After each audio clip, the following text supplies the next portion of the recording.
নমস্কার, ভারতের কণ্ঠের পক্ষ থেকে আজকে আমাদের সঙ্গে আছেন বিশিষ্ট চিত্র পরিচালক অরুণাভ গাঙ্গুলি। অরুণাভ দা, আজকে আলোচনার বিষয় আমাদের যুব ভারতী। মেসি নিয়ে যা হলো সে প্রসঙ্গে কি বলবে? দেখুন, আমি তো ক্রীড়াবিদ বা ক্রীড়া সমালোচক কোনোটাই নই, কিন্তু বাংলায় একজন ফুটবল প্রেমী মানুষ। কিন্তু যুব ভারতীতে যে ঘটনাটা ঘটে গেল সেটা হচ্ছে সবচেয়ে বড় যেটা ক্ষতি হয়েছে, সেটা হচ্ছে যুব ভারতী স্টেডিয়ামটা। এই স্টেডিয়াম তৈরি করার পিছনে পশ্চিমবাংলার মানুষের, শুধু সরকার না, সাধারণ মানুষের একটা বিরাট অবদান আছে। এটা নতুন করে একটু মনে করিয়ে দেওয়া দরকার। বিভিন্ন দিক দিয়ে বিষয়টা আলোচনা হচ্ছে, কিন্তু আমি যেটুকু লক্ষ্য করেছি সেদিনকের ঘটনাটায়, সেটা হচ্ছে মূলত দর্শকের যে প্রকাশ ঘটেছে, উত্তেজনা তৈরি হয়েছে, সেটা কিন্তু শুরুতে হয়নি, অনেক দেরিতে হয়েছে। তারা জানতো মেসিকে দেখতে এসছে, কিন্তু মেসিকে ঘিরে থাকায় দীর্ঘক্ষণ ধরে এবং দর্শক আসন থেকে চিৎকার চেঁচেমেচি হওয়ার কারণে সেটা তাদের কানে পৌঁছয়নি স্বাভাবিকভাবে, যার ফলে এই ঘটনা ঘটেছে। এটা কম বেশি আমরা সকলেই জানি, কিন্তু পশ্চিমবাংলায় এইটা কেন ঘটছে, এটা আমার কাছে খুব একটা কৌতূহলের বিষয়। আসলে আমরা সমাজে এই ধরনের সংস্কৃতি, এই যে একজনকে আমন্ত্রণ করে এনে তারপরে একটা ভিআইপি কালচারের মতন করে তাকে ঘিরে অন্যেরা তার থেকে বড় হয়ে ওঠা প্রচারের যে একটা উদগ্র বাসনা, এইটা বাংলার যদি আমরা প্রাচীনতম একদম জায়গা থেকে চলে যাই সংস্কৃতিতে, আমরা দেখবো একটা সময় যখন কৃষিকাজ শুরু হওয়ার পর এক ধরনের একটা সামন্ত সংস্কৃতি, যেটাকে বলা হয় ফিউডাল কালচার, এই সামন্ত সংস্কৃতির একটা বিকাশ আমরা দেখেছি, তার নানান রকম রূপ দেখেছি। তারপরে এসছে ঔপনিবেশিক সংস্কৃতি, অর্থাৎ ঔপনিবেশিক হালচাল, কায়দা, কথাবার্তা, তাদের প্রকাশ একরকম। এবং এই উপনিবেশের মধ্যে থেকেই পশ্চিমবাংলায় আর একটা কালচার তৈরি হয়েছিল, যেটাকে বলা হচ্ছে বাবু কালচার। সেই বাবু কালচারের আমরা নানান রকম নিদর্শন দেখেছি, আমি সেগুলো দীর্ঘতে যাচ্ছি না, এগুলো কম বেশি আমাদের ইতিহাস থেকে জানা। এই বাবু কালচারের পর তারপরে এক ধরনের বুর্জুয়া কালচার আসে। এই বুর্জুয়া কালচার বা পুঁজিবাদী যে সংস্কৃতি, সেই পুঁজিবাদী সংস্কৃতিরও নানান রূপ আমরা দেখেছি। কিন্তু এই প্রত্যেকটা সংস্কৃতির জন্ম হচ্ছে একটা বিশেষ অর্থনীতি থেকে, যেমন সামন্ত অর্থনীতি থেকে সামন্ত সংস্কৃতি, হ্যাঁ, ঔপনিবেশিক অর্থনৈতিক ব্যবস্থা থেকে ঔপনিবেশিক সংস্কৃতি। তারপরে আমরা যদি দেখি এই উপনিবেশদের প্রতি তোষামতকারী যে অংশ, অর্থাৎ বাবু কালচার বা বাবু সংস্কৃতি, তারপরে আমরা লক্ষ্য করি সেটা হচ্ছে ভারতবর্ষের এক ধরনের একটা বুর্জুয়া সংস্কৃতির, ভারতের শিল্পের কিছু বিকাশ করছে, বুর্জুয়া এবং পুঁজিবাদের একটা সংস্কৃতির উত্থান হচ্ছে। তার পাশাপাশি আমরা আবার বাংলায় দেখি যে একটা বামপন্থী সংস্কৃতি, যাকে বলা হয় মার্ক্সবাদী সংস্কৃতি বা লেফট কালচার। কিন্তু যে সংস্কৃতিটা ভারতবর্ষ এবং পশ্চিমবাংলায় অদেখা ছিল, সেটা হচ্ছে দুর্নীতির সংস্কৃতি। এটাকে খুব সুনির্দিষ্ট ভাবে বললে হয় যে অর্থনীতিটা মূলত টিকে থাকে হচ্ছে দুর্নীতির উপর, করাপশন। এই দুর্নীতির যে সংস্কৃতি, সেই সংস্কৃতিটা বাংলার দেখা বাকি ছিল, এবং এটা ক্রমশ প্রকট হচ্ছে। সর্বক্ষেত্রে এই ঘটনা ঘটবে। আসলে সেদিনকে যেটা ঘটেছে সেটা হচ্ছে দুর্নীতিগ্রস্ত কতগুলো মানুষ, যারা সেই দুর্নীতির সংস্কৃতি থেকে উঠে এসছে, তারা সেইভাবেই সেটাকে প্রকাশ ঘটিয়েছে। অর্থাৎ তাদের কাছে মেসি কি মারাদোনা এটা বড় কথা নয়, তাদের কাছে তারাই সবচেয়ে উপরে, এবং তারা নিজেদের প্রকাশ করবার জন্যই সবসময় উদগ্র এবং লালায়িত। সেই সংস্কৃতির প্রকাশ আজকে বাংলা দেখলো। আমি জানি না বাংলাকে এই ধরনের সংস্কৃতি আর কতদিন দেখতে হবে। আচ্ছা, প্রণবদা, আমার এটা জানার খুব ইচ্ছে আছে যে এই যে রাজ্যের মন্ত্রীরা, এবং যে এক কথায় বলতে গেলে এখন যে ভদ্রবেশী তোলাবাজ যারা তৈরি হয়েছে, তারা পাবলিকের থেকে টাকা তুলছে বিভিন্ন ভাবে, এর বিরুদ্ধে কোনো জনমত এখনো পর্যন্ত পশ্চিমবঙ্গে গড়ে উঠছে না কেন? হ্যাঁ, এখন প্রশ্নটা হচ্ছে যে এই যে পাবলিকের থেকে টাকা তোলার বিরুদ্ধে জনমত, প্রত্যেকটা সংস্কৃতির একটা অর্থনৈতিক ভিত্তি থাকে, যখন সামন্ত ব্যবস্থা ছিল তখন কৃষকদেরকে শোষণ করা, তাদের জমি কেড়ে নেওয়া, এটাকে সেই সময় যে শাসন ব্যবস্থা সেটা কি মদত করতো। পরবর্তী ক্ষেত্রে আমরা যখন দেখছি ঔপনিবেশিক শাসন, ব্রিটিশ ঔপনিবেশিক শাসনে ব্রিটিশদের এখান থেকে যে লুট করে নিয়ে চলে যাচ্ছে এবং ব্রিটিশদের যে দমন, এই দমন পীড়নটার জন্য ব্রিটিশ প্রশাসনই কাজ করেছিল।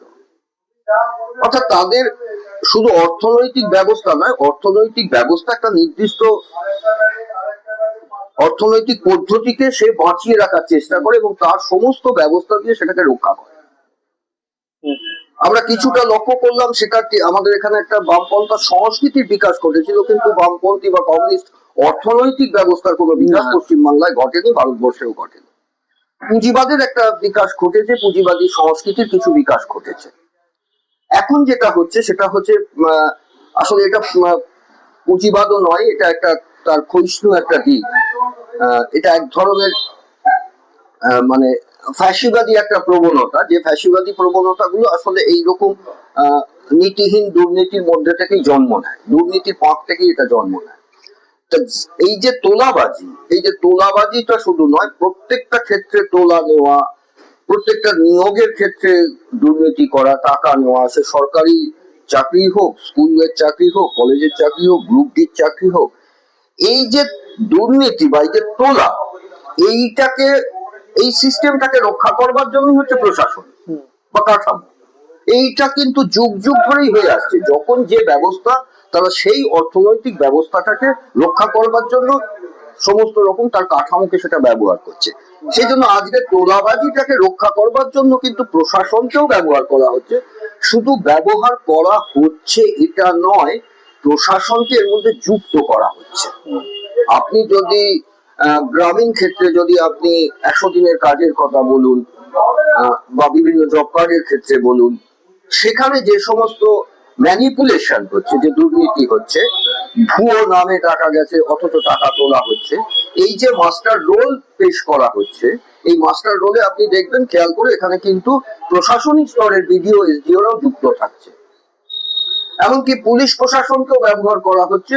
আপনারা লক্ষ্য করেছেন বিশেষত বীরভূমের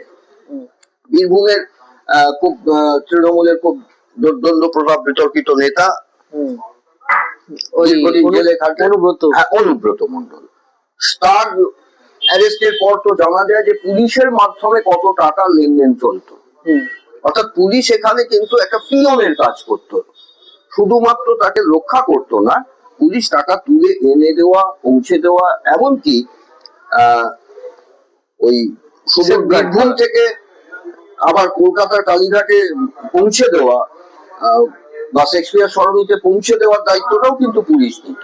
শেক্সপিয়ার সরণি থেকে মনে এলো, শেক্সপিয়ার সরণি সম্ভবত পশ্চিমবঙ্গের মুখ্যমন্ত্রীর কোনো আত্মীয়ের অফিস রয়েছে। হ্যাঁ হ্যাঁ হ্যাঁ, যেখানে দুর্নীতিগ্রস্ত ওই মন্ত্রীদের কারণে ছেলে মেয়েদের সব চাকরি বাকরি নষ্ট হয়ে গেল, শিক্ষাক্ষেত্রে টিচারদের। তারা মিছিল করতে গিয়েছিল তার বাড়ির সামনে, যে প্রতিশ্রুতি দিয়েছিল, কথা বলতে গেছিল, প্রশাসনের পুলিশ দিয়ে একজন মহিলাকে, একজন শিক্ষিকাকে কামড়ে দিয়েছিল, তার নাম হচ্ছে অরুণিমা পাল, তাকে কামড়ে দিয়েছিল। আমি ঘটনাটা কি, ঘটনাটা হচ্ছে যে করাপশন বা দুর্নীতি শুধু কিন্তু এখন একটা যেহেতু প্রাতিষ্ঠানিক রূপ নিয়েছে, এবং যার ফলে তার সমগ্র যে প্রতিষ্ঠানের মাধ্যমগুলো আছে, সব মাধ্যমের মধ্যে দিয়ে তাকে শুধু রক্ষা করছে না, তাদেরকে যুক্তও করেছে, তারা সংযুক্ত হয়েছে। ফলে একটা বিপদ যেটা নতুন করে তৈরি হলো, সেটা হচ্ছে এটার ফলে একটা করাপশনের বেনিফিশিয়ারি তৈরি হলো। ফলে তারা সবসময় চাইবে এই ব্যবস্থাটাই থাক। ঠিক।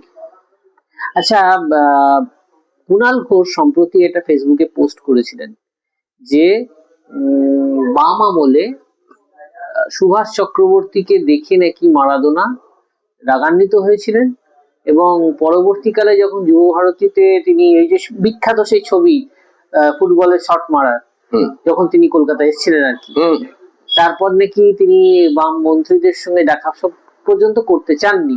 এটা মেসির ইস্যু থেকে গা বাঁচানোর জন্য কি পোস্ট, না দেখুন, আপনি এমন একজনের নাম বললেন, আহ, তিনি কিন্তু এই যে দুর্নীতিগত সংস্কৃতির যে ব্যবস্থা, হুম, সেই ব্যবস্থার একজন অন্যতম কারিগর।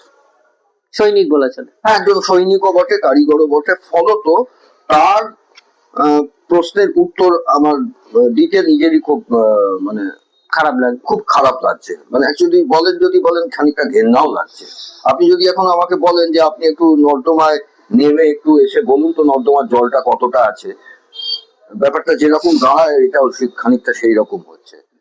তবে এই ডাইভার্সন অফ ইস্যু, এটা কিন্তু একটা খুব মানে চিরকালীন একটা ব্যবস্থা।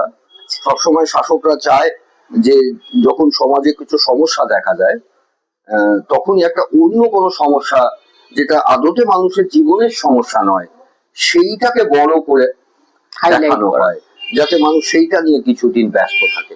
এটা খুব পুরনো পদ্ধতি। আচ্ছা, মহারাষ্ট্রে একটি বিতর্ক হয়েছে যে মহারাষ্ট্রের মুখ্যমন্ত্রী স্ত্রী মেসির সঙ্গে একটি ছবি তুলেছেন, সেই নিয়ে খুব বিতর্ক চলছে। যে কলকাতায় যে হয়েছে, কলকাতার বাইরে তো একই সংস্কৃতি চলছে, এই বিষয়ে কি বলবো?